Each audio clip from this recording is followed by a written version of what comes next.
Hi, this is Cindy Cisneros, and this is the Create Well Minutecast, episode 104. And today we're going to talk about the link in your creative personality between high empathy and intuition and high or elevated levels of anxiety and what you can do about it.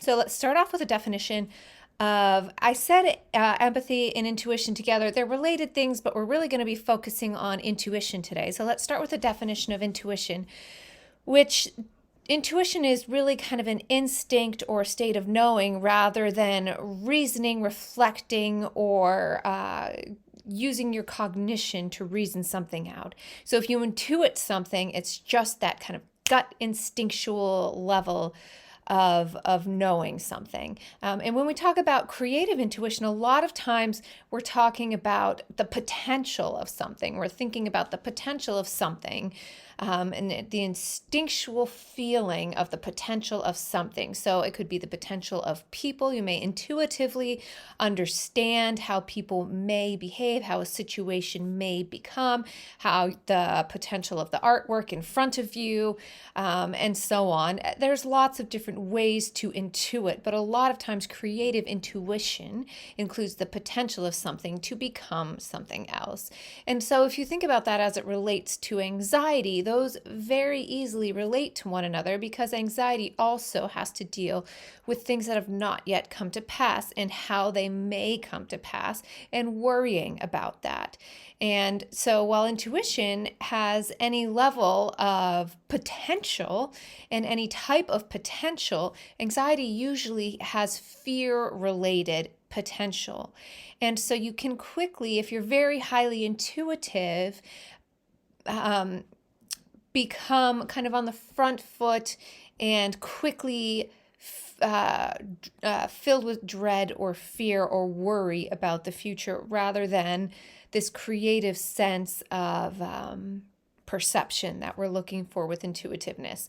So I'm going to link an article that talks about this a little bit more, but there's also things that you can do to help yourself. So I'm going to give you 5 steps that you can use to help yourself better balance your intuition and your potential to have elevated levels of anxiety, both as a creative person in your creative personality. So number 1 is to educate yourself that your creative personality is likely to contain the ability to feel higher levels of anxiety and increased levels of intuition, and that the powerful intuition is also going to be impacted because of your heightened ability to feel emotions more strongly. 2, when you find yourself potentially negatively predicting the future or anxious or worrying, this is usually an indication to you, to your mind, from your body, of a state of alarm or a state of need. Now, whether that's actual or whether that's perceived by the body, it is useful in a mindfulness way to stop and check in with yourself and see if there's any unmet needs. What is causing you in that moment to be stressed or fearful? Is there something that can be addressed to make you feel better?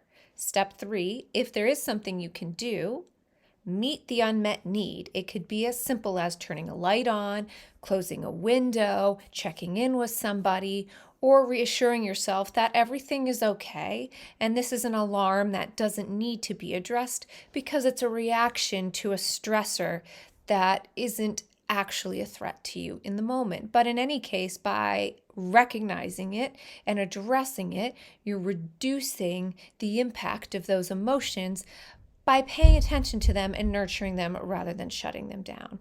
Number 4, engage in grounding activities. Whenever you find yourself caught up in racing thoughts or worries, one of the best things you can do is to bring yourself out of your mind of intellectualizing and playing out various scenarios and bringing yourself into present sensory experiences. So you can pick any of your senses that are very stabilizing to you. And in fact, your creative process is a really great way to do this. If you're a culinary artist, that's a very sensory activity that you can ground yourself with. If you're a visual artist, that's a very sensory activity you can ground yourself with, and so on.